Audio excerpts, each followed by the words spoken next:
In this week's Training Minute, we will discuss the art of diffusing stressful conversations. The objective is to discover 3 communication techniques to navigate these complex exchanges. Stressful conversations are inevitable at work, but a survey conducted in 2017 by Bravely reveals that 70% of employees avoid difficult conversations. This finding is not surprising, as when emotions intensify, many feel overwhelmed by the situation. That's why good management of stressful conversations can make all the difference in a professional environment. Here are 3 communication techniques to diffuse stressful conversations. Reaffirm your intentions. Some of the worst conversations are those that suddenly erupt. Let's illustrate with the example of Karina and Stefan. Watching time slip by, Karina insists on an action plan. The attempt to expedite the task was misinterpreted by Stefan, who perceives Karina's behavior as controlling.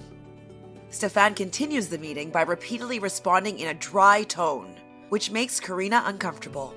If you're not sure you understand the other's intention, do not hesitate to ask for explanations, because misunderstandings can add stress to a situation. In case of a misunderstanding, acknowledge the offended collaborator's perception, then reaffirm your intentions. Thus, Karina could have said, "I understand how you interpreted my words, Stefan. That was not my intention." Admit your share of responsibility. Announcing bad news can generate stress. Consider the case of Malik, who must discuss with Jeremy his overly defensive reactions. Most of his colleagues avoid any comments on his work for fear of his reaction.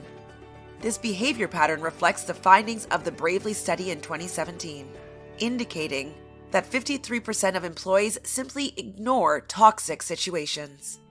To reduce stress, Malik can beforehand note 2 or 3 key points to address during the conversation. Additionally, he can acknowledge his share of responsibility by stating something like, "I appreciate your work, but we need to find a way to improve cooperation with your colleagues. I recognize my responsibility in this situation because I've often hesitated to openly discuss this topic with you."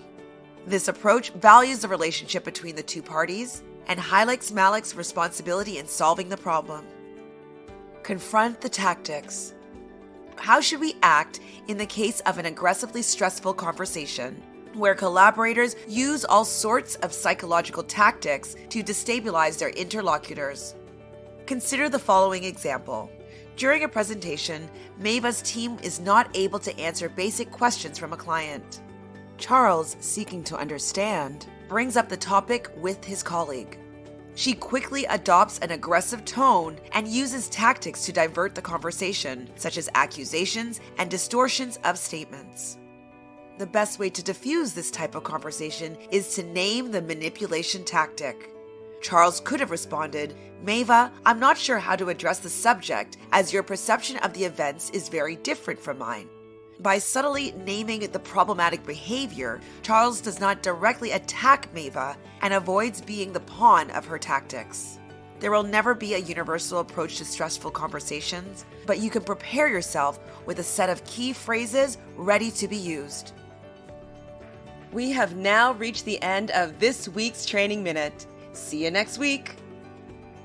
For more information on our training courses, visit our website at actualisation.com or reach us at 1-877-688-0101.